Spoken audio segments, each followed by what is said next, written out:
Welcome to this week's episode of Serendipitous Rebel Podcast. Hi, I'm Wendy Guth, and I'm very excited to share with you an incredible conversation that I had with Irena Miller about her entrepreneurial journey. So, Irena has been an empathetic intuitive since birth.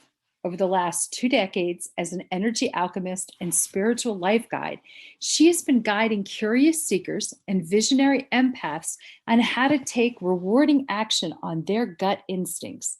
She shines the light on blocked energy that can show up as physical pain, limiting beliefs, self sabotaging behaviors, and glass ceilings. With her logical background as a decision science major and her intuitive side as a Reiki master, astrologer, Yoga Alliance certified yoga teacher, tarot reader, and energy healer, she offers a unique, down to earth perspective to learn the sacred arts that unlock the mysteries, hunches, and unexplainable. As a speaker, she offers done for you energy healing and trainings at conferences, on demand courses, and virtual gatherings. With her guidance, discover your limitless potential and step into the life you were born to live.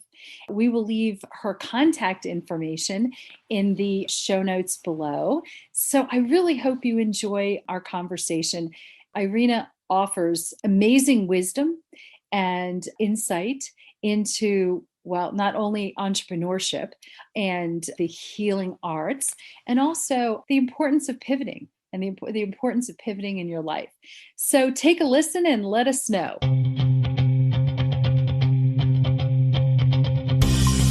Welcome to the Serendipitous Rebel Podcast.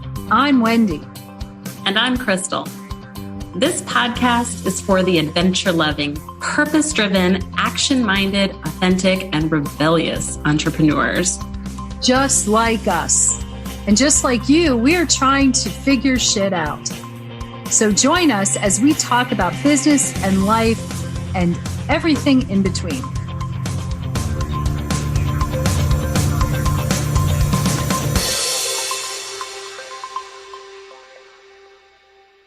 Hello, and welcome to the next episode of Serendipitous Rebel Podcast.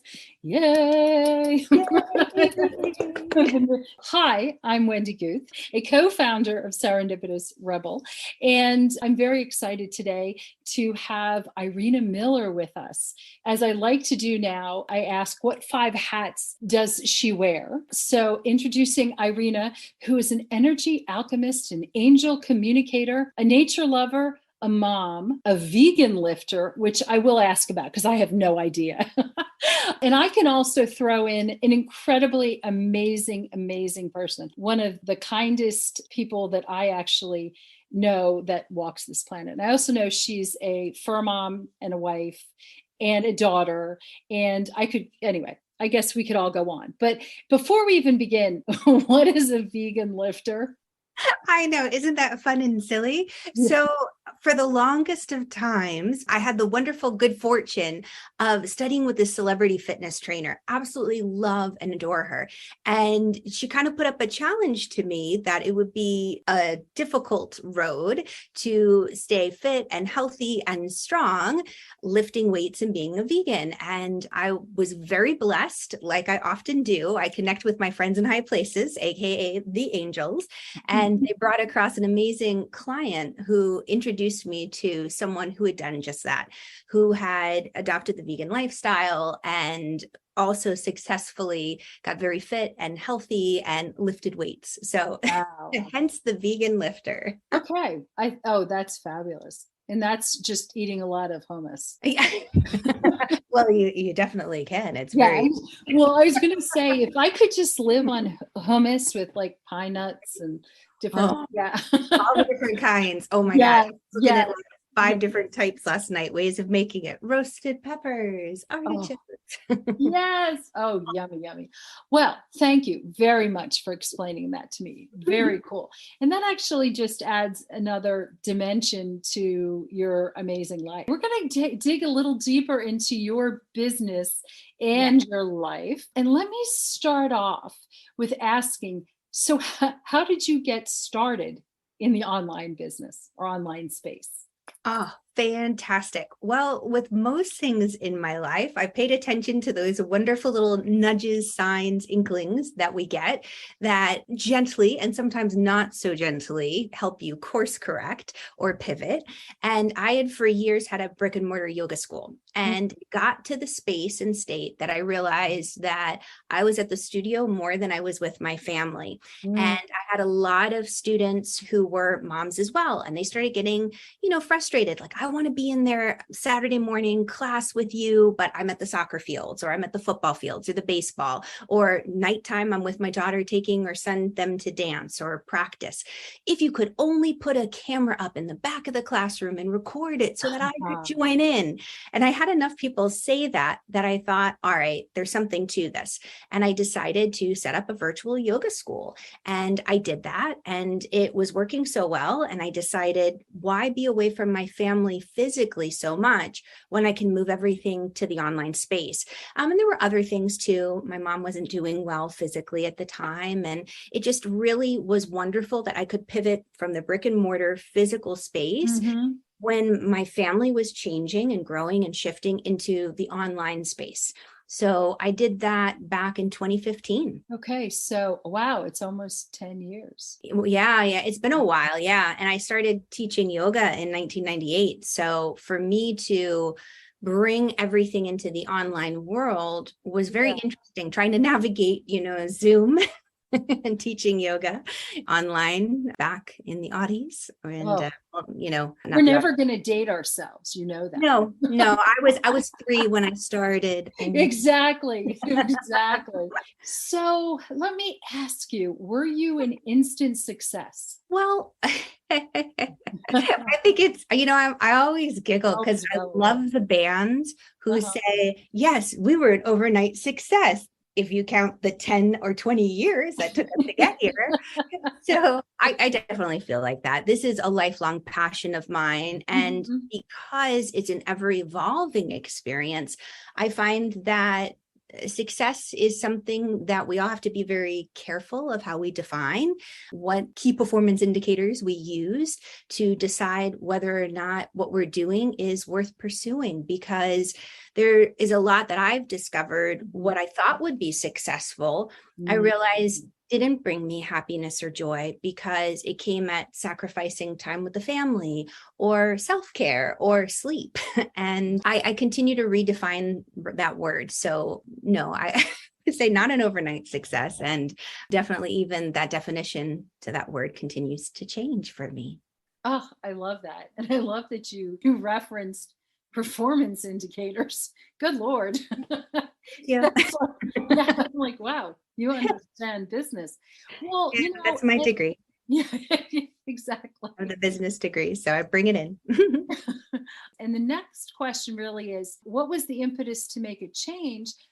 But you're not actually teaching yoga right now online. Right. So there's been another, I'm like, my clairvoyant switch is on today. You're very intuitive. Yes. So can you share a little bit about what your more recent, and whether it's a change or a pivot or whatever, what that was, what that is, and what was your impetus? Wow.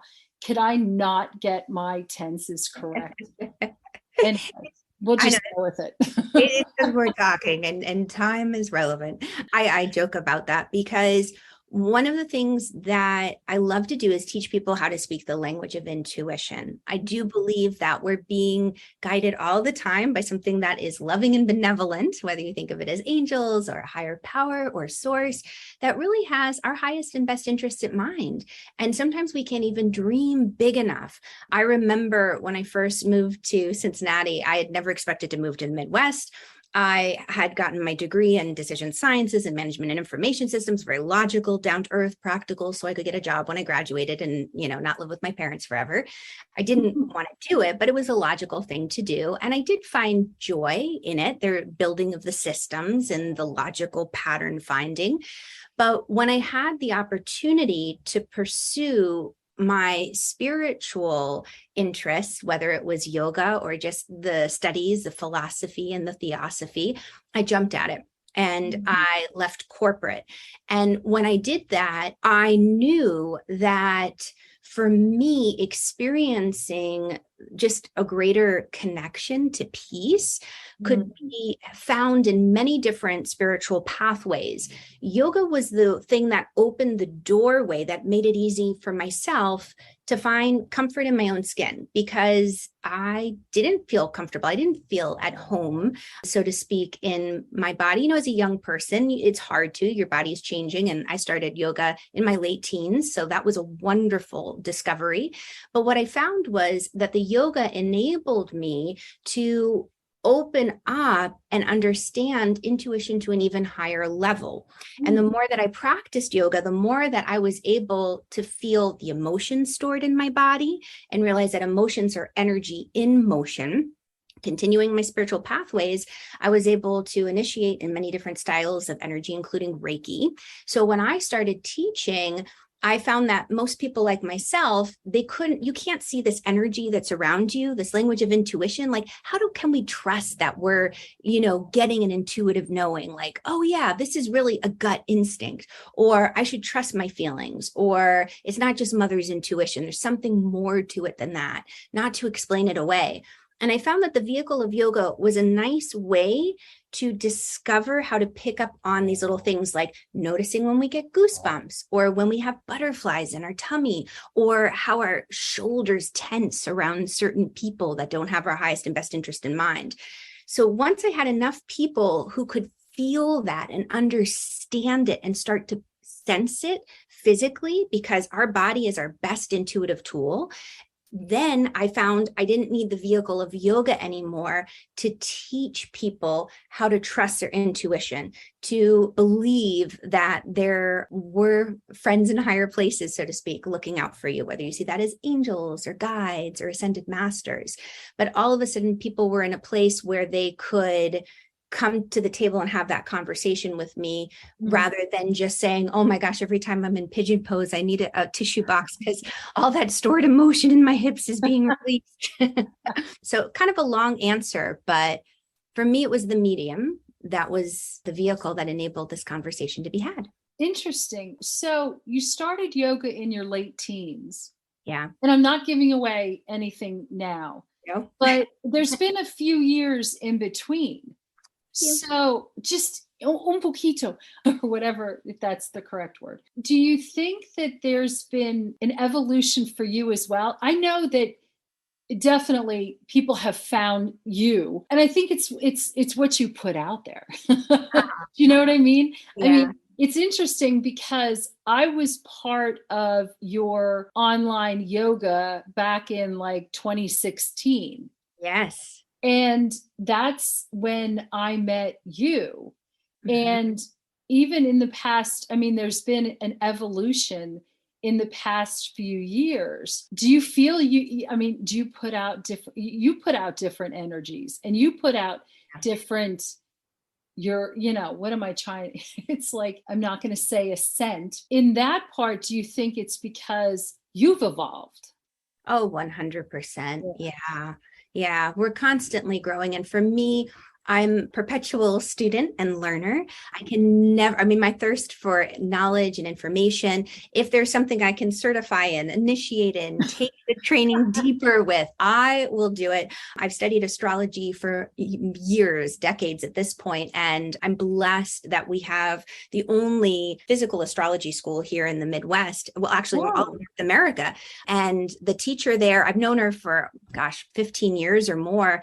And I've always kind of waited to take her big 500-hour certification because it's a 3-year commitment. But I thought, you know what, why not? Even though I've studied all of this for years and I know all of the foundations, she'll only teach it if she knows she has 3 years to commit to it. And she's 78. So I thought, it's now or never. I don't want to miss out on connecting with this amazing teacher and this wisdom that she's gathered, for the last, 60 years she's been doing it.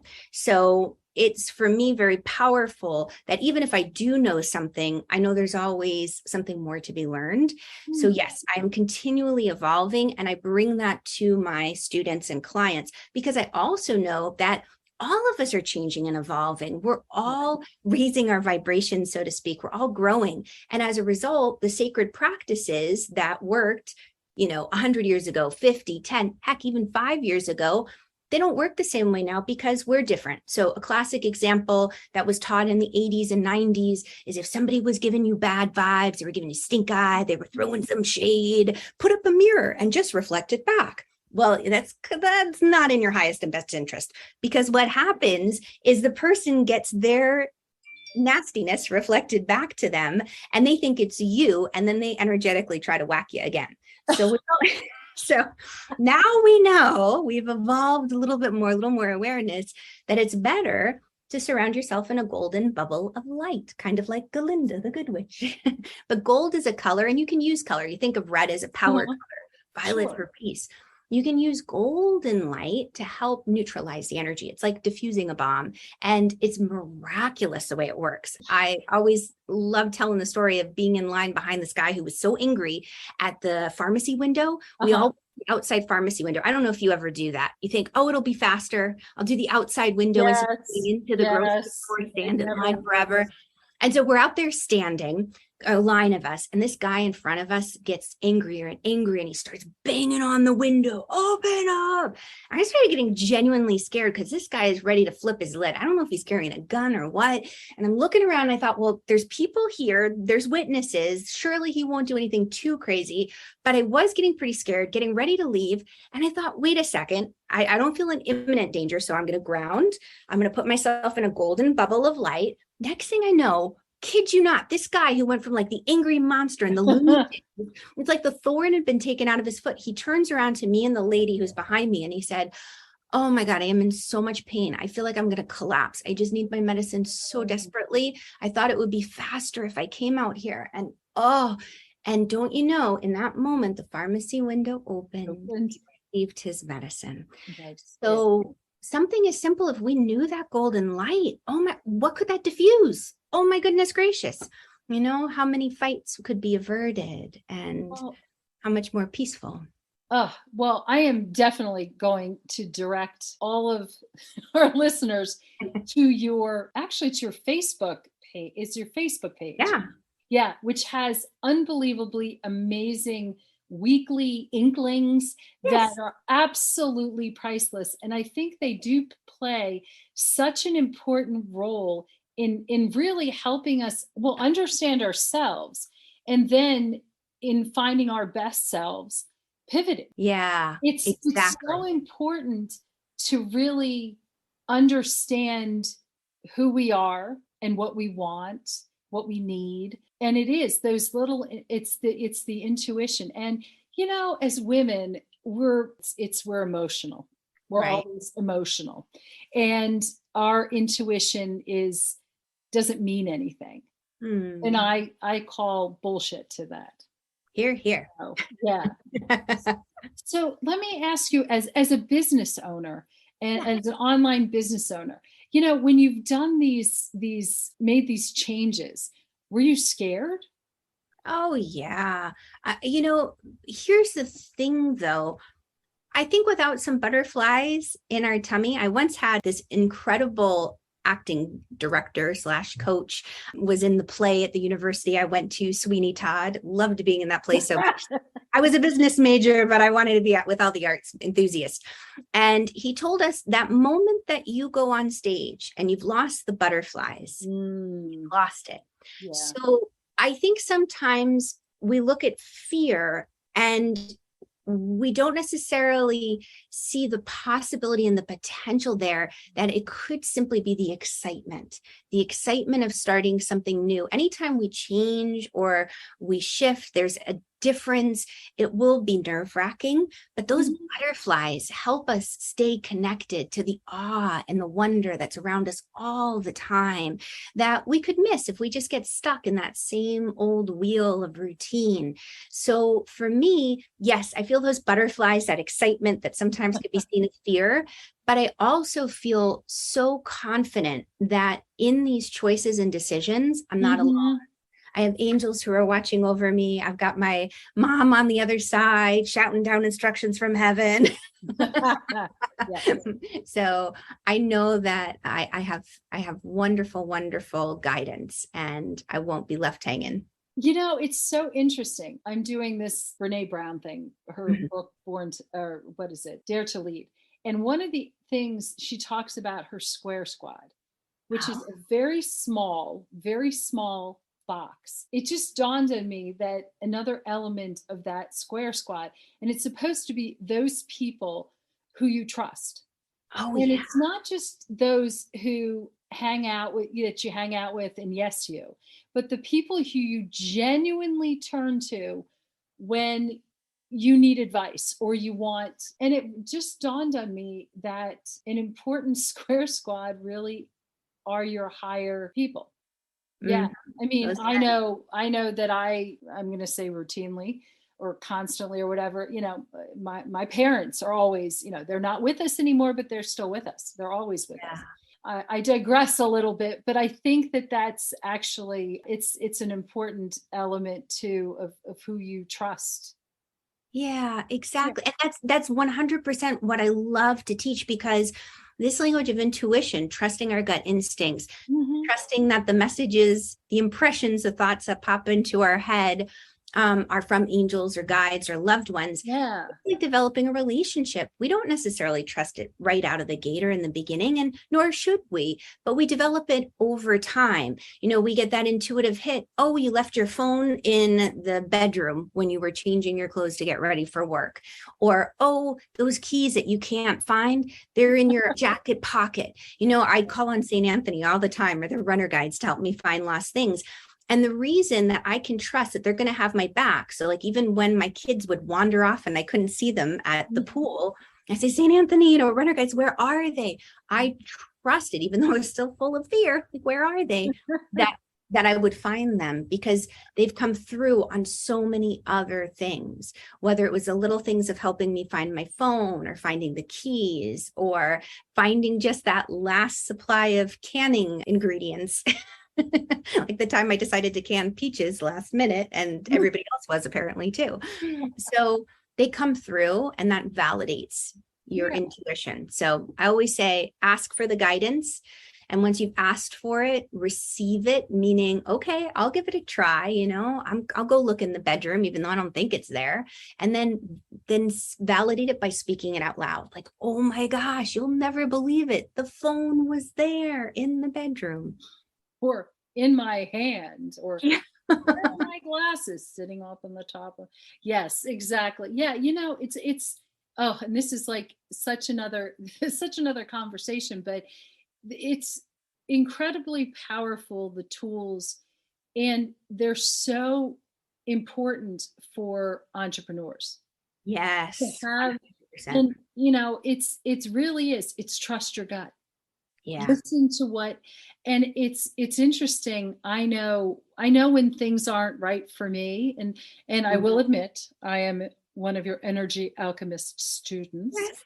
that I know that if I don't want to do something, and like, how do I decide what to pivot to? Well, if I don't want to do it, it's not going to happen, because everything comes to a screeching halt. I Yeah. just I can't physically move myself, because I believe that higher powers are telling me, this is their way of saying to me, this is not really exactly what you should be doing. It's just, there are so many things that are so important. It's like the toolbox for entrepreneurs. Yes. And something that I love that you're saying is, as an entrepreneur, learning to trust our gut. And one of the things that I bring to this that makes me a little bit different is I do have a background in statistics. So that decision sciences or data science is part of my degree, also has me very much in tune and aware of the fact that not only do we trust our gut instincts, but we look at the data with that extra guidance. It gives us a competitive edge, because the data, here's the thing that you said that I really loved. even if the data is telling us to do something, if every fiber of our body is causing us to freeze, even if, we get to that point where we start beating ourselves up saying, why can't I just do this? It makes sense that I offer this right now. There could be something deeper within you that is fundamentally stopping you from moving forward because it's ultimately protecting you.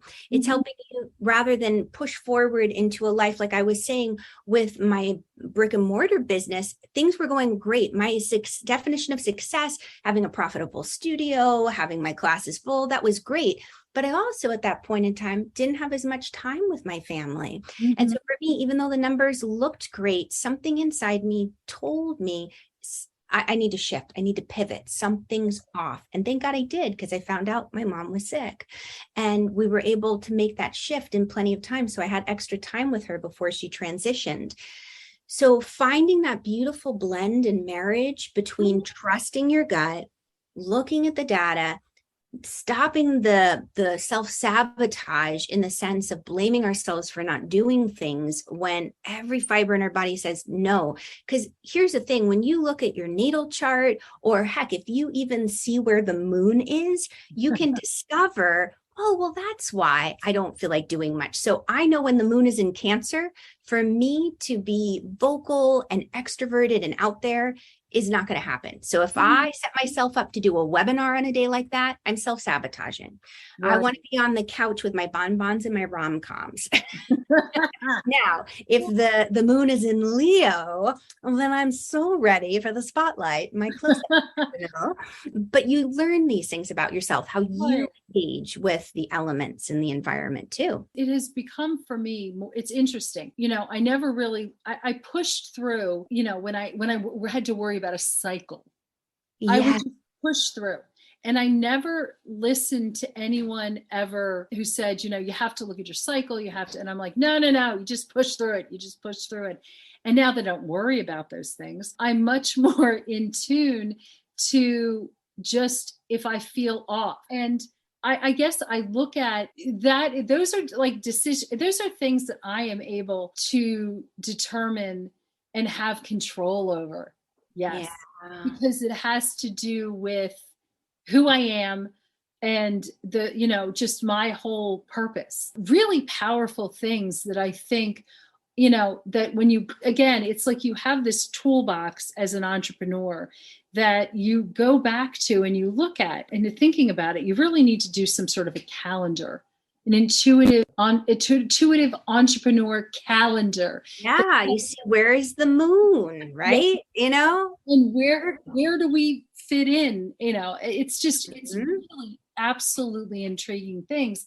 And when you take a step back and really think about it, you're like, oh, this makes absolute sense. How did I not know this? Why didn't I not know this sooner? But then, I think that's, of course, the beauty that comes with age, that we are much more open to all sorts of, I look back, would I have been an energy alchemist? No, don't tell me if you know the answer to this. I look back 20 years and I'm like, probably not. Yeah. We evolve, we grow, we learn more of the world is open to us. We see that. And as we see that, we realize all the treasures that are there before us, just waiting to be discovered. There's a story, I'll tell it really quickly if we have time, about the treasures. Okay, so really quickly, I love the story about Joe who goes up to heaven. And when Joe goes to heaven, Archangel Gabriel is there to greet them. And Archangel Gabriel presents this beautiful calendar to Joe, speaking of patterns and cycles. And Joe's like, thank you. And is looking at this calendar, and on the calendar, there are all these little boxes, these little presents, boxes with bows, and some are opened, but more of them are still closed than not. And he looks at Archangel Gabriel and he says, okay, what's the deal with the calendar? And I didn't have that many birthdays. There weren't that many holidays. What's going on here? And Archangel Gabriel goes, oh, Joe, those were all of the gifts of grace that were given to you. These gifts that you have nothing that you need to do. You can't earn them. You don't necessarily deserve them, but it's just given out of love to you. but you needed to be able to receive them and to take them in. And so all of those boxes that weren't opened, those were the moments that you didn't accept the gifts and the treasures that were there waiting for you. You just kept pushing through life. I think that what I love to be able to do is help people see those gifts of grace, those treasures that are being offered continuously. Life is challenging. It is hard.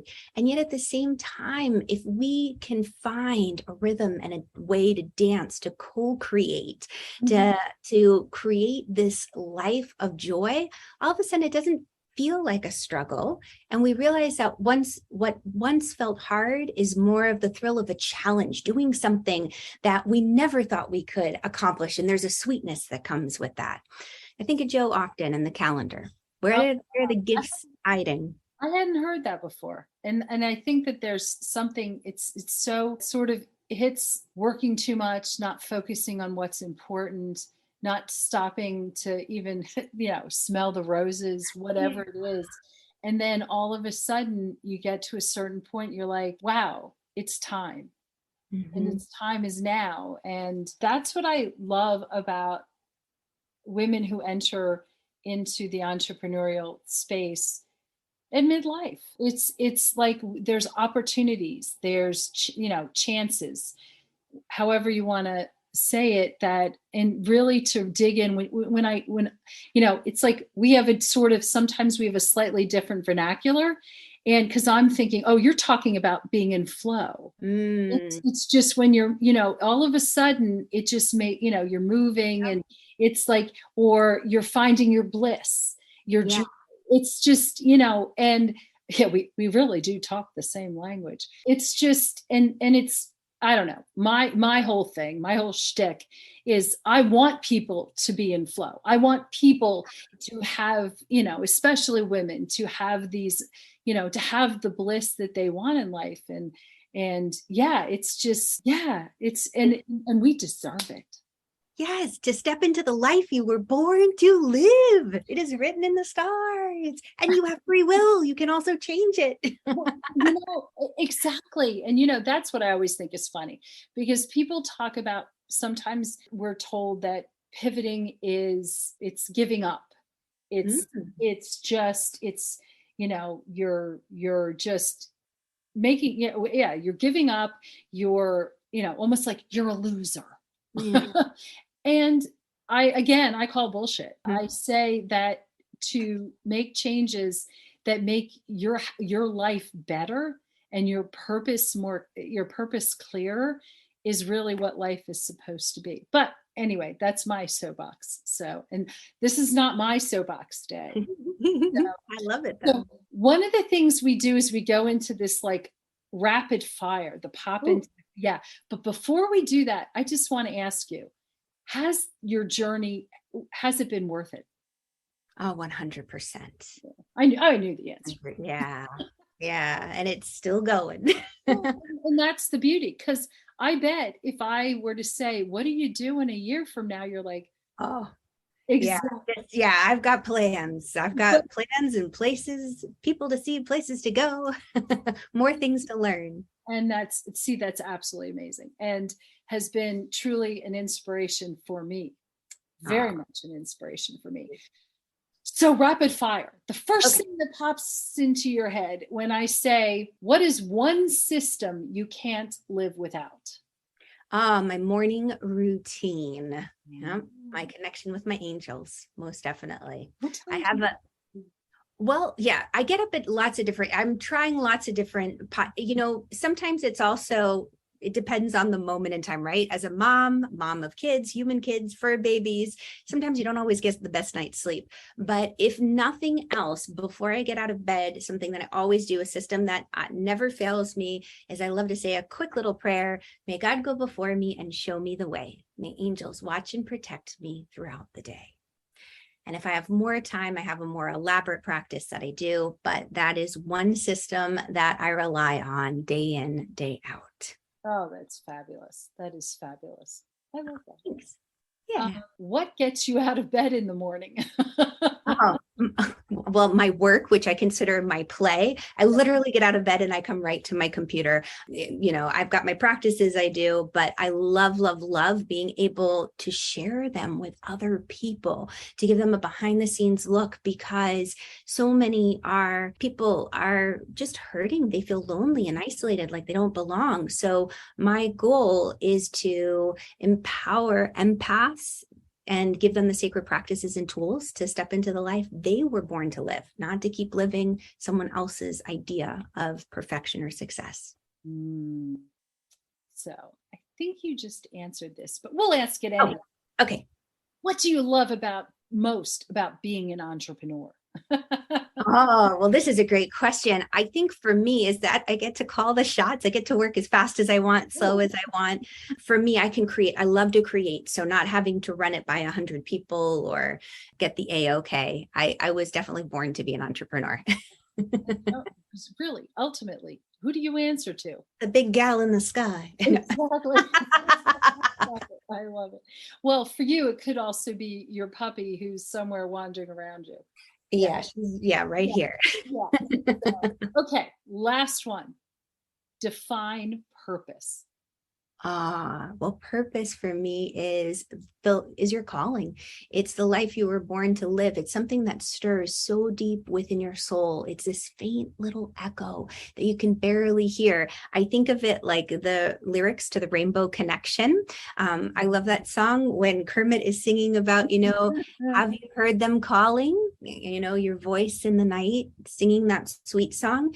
We all have this calling. It's like this beautiful celestial music. When we wake up and when we hear it, that heart, that tugs on the strings of our heart. There's something out there that when we take a brief moment to pause and to simply be, to step off the hamster wheel of life, then all of a sudden you can connect with that purpose. It lights you up. It's what does get you jumping out of bed in the morning, and it brings a love and a joy unlike any other. So for me, that is what I love to do, is connect people with that what I call claiming the life they were born to live, their calling, their purpose. Gosh. Oh, I love it. I love it. Okay. So, thank you so much for sharing so much of yourself with us. I am I'm tickled pink. See, you can see above me, there's pink. Well, see the aura? Yeah, exactly. Great wall for it. I love it.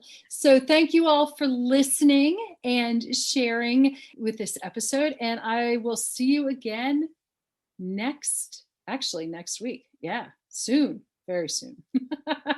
Thank you so much for having me.